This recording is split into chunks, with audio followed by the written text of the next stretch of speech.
Hey there YouTube, the Media Preacher back with another video.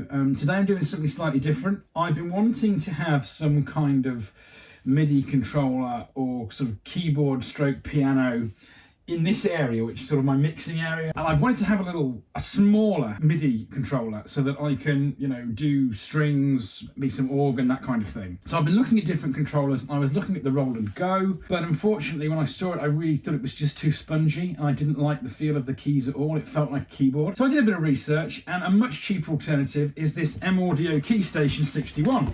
So I ordered this and it's arrived today. It actually looks in the box like it's maybe already been opened by somebody else, which is a bit worrying. So I thought we're going to unbox it now and just put it up here for now, maybe put it on a stand in due course.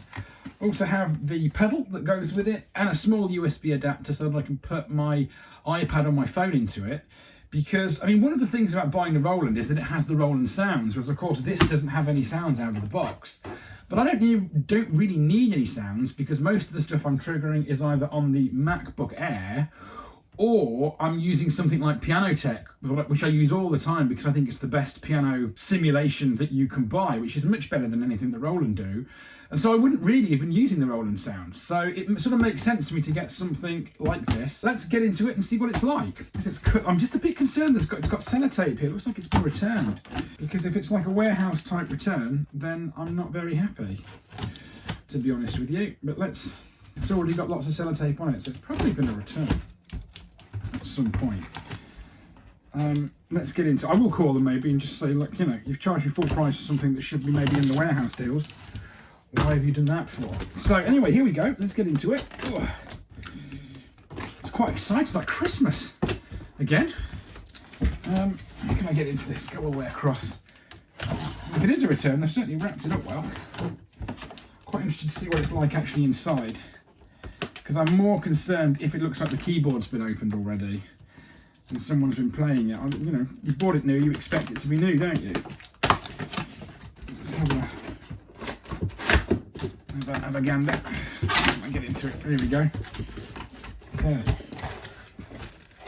Yeah. It does look like someone's been into this already, I have to say. Not a good start. Yeah, this isn't like tight. It's not wrapped up tight the way I'd expect it to be. I'll tell you what though,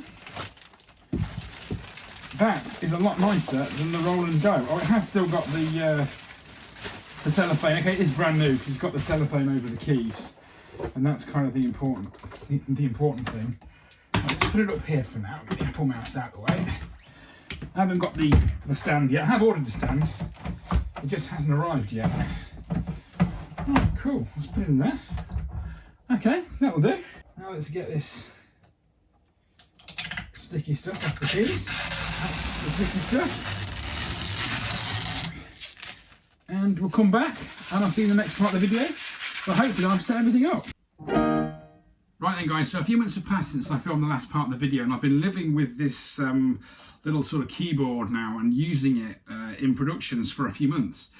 And I wanted to sort of give an update on what I actually think of its performance, as well as just unboxing it. So I didn't want to do that immediately because I thought I need to live with it for a while. As I say, very reasonably priced on Amazon. It's one of the cheapest MIDI keyboards that you can buy. M-Audio MK3 Keystation 61. That's the search term to use if you are looking to buy this thing on Amazon. Now, I basically bought the thing so that when I'm mixing with the Tascam and with my MacBook Air, I can add sort of strings. That was the idea. I have something I can just pull forward that's at the side of the desk, and I can add strings and all kinds of other sounds. Maybe some piano if I want to put some piano on something as like an incidental part. I mentioned in the last video that I'd looked at a Roland keyboard. The problem with that was it had very spongy, sort of typical keyboard type keys. The thing I like about this is that the keys do have some weight to them. Now, if you're a pianist and you want a fully weighted, kind of hammer action piano, you're going to be very disappointed with this. But remember, you're paying about 100 quid for the thing, so you have to keep the price in mind. And I think for the price, this is fantastic value for money because it's not like a spongy key. This is a key that has some weight to it. They respond well to the touch. So, if I hit them hard, very loud sound. If I hit them quietly,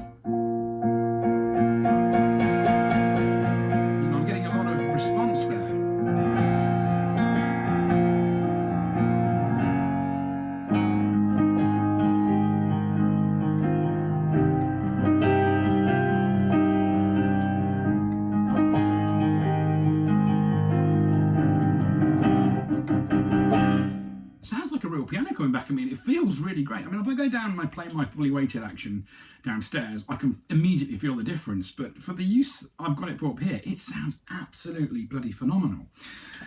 The other thing about it as well is you've got 61 keys, but actually you can change the octave. So there's a little button on the side of it here. If you press that, so if I press this, I'm in the middle of what would be the piano, and this is middle C. If I take it down, this is the C below middle C, and again. So I've actually got the full range of the keyboard, and it does the same thing going up to have. So if you are using strings or triggering strings, you can use 88 keys effectively, but just over 61 by using this feature. It's also got all the usual stuff like modulation, pitch. Modulation works, of course, with strings. I'm using like BBC Symphony Orchestra, and it eventually makes it louder or softer. After using it for a couple of months, what I would say is that I can't really kind of fault the amount I get for the money that I spent. So I spent a bit because I bought the speakers, I bought the pedal, and then obviously the piano as well. And then I got a little stand for it too. Single brace stand. I probably should have bought a double brace stand, but actually for what I'm using, a single brace is fine. It was cheap as chips. It's about a tenner for the single brace one, I think. It wasn't much more than that. I think the speakers were 20 quid. Obviously pianoteq you have to buy, but you can use it as a demo version. It's just missing some keys. And if you can live with that, just use the demo version. But I think it's so good, it's worth actually spending the money on the pianoteq. And yeah, I'm happy as a sound boy. So in summary, what I would say is that I absolutely recommend the M-Audio 61 keyboard without any shadow of doubt. In terms of the bang that you get for your buck, you can't do much better. It's a very musical instrument and you can play it very musically.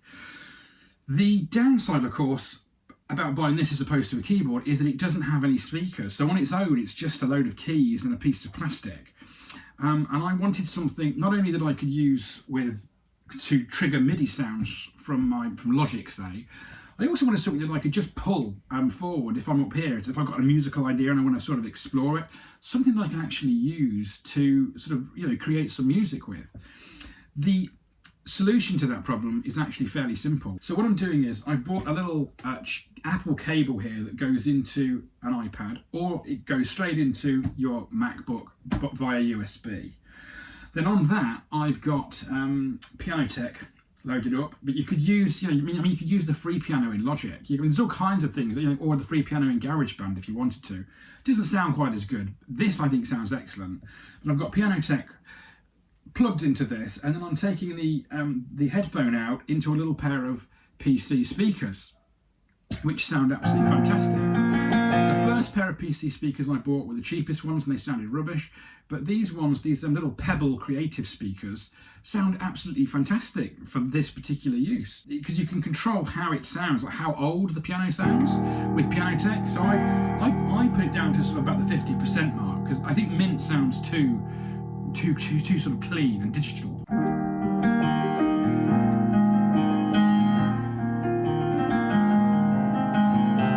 love how, like I say, it's not a fully weighted piano, but it does have a response to it. And if I change the condition right down to sort of really old, it sounds like this. Old hunky tank. But it is fantastic. The pianoteq 8 is absolutely fantastic. Just to quickly go over the the other sounds that you can trigger. I mean, you can obviously trigger any sound at all you want with it. You can trigger, I'm using piano on pianoteq. That also has some great electric type piano sounds, like Rhodes sounds.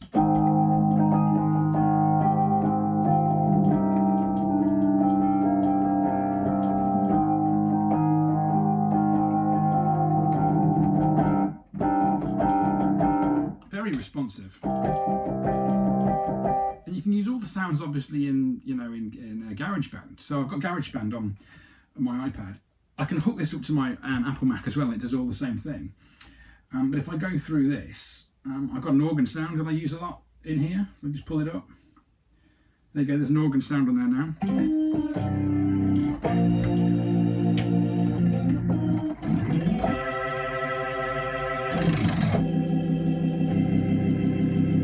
Go up an octave.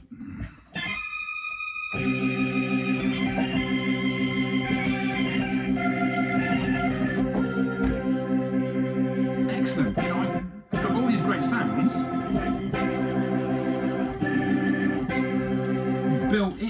into GarageBand on my Apple Mac, and I've got Logic obviously, which gives me all the same sounds on my Apple Mac itself.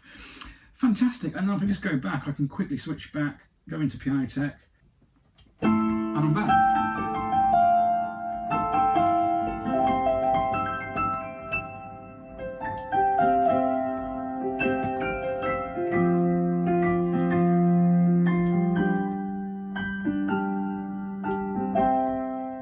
Down an octave.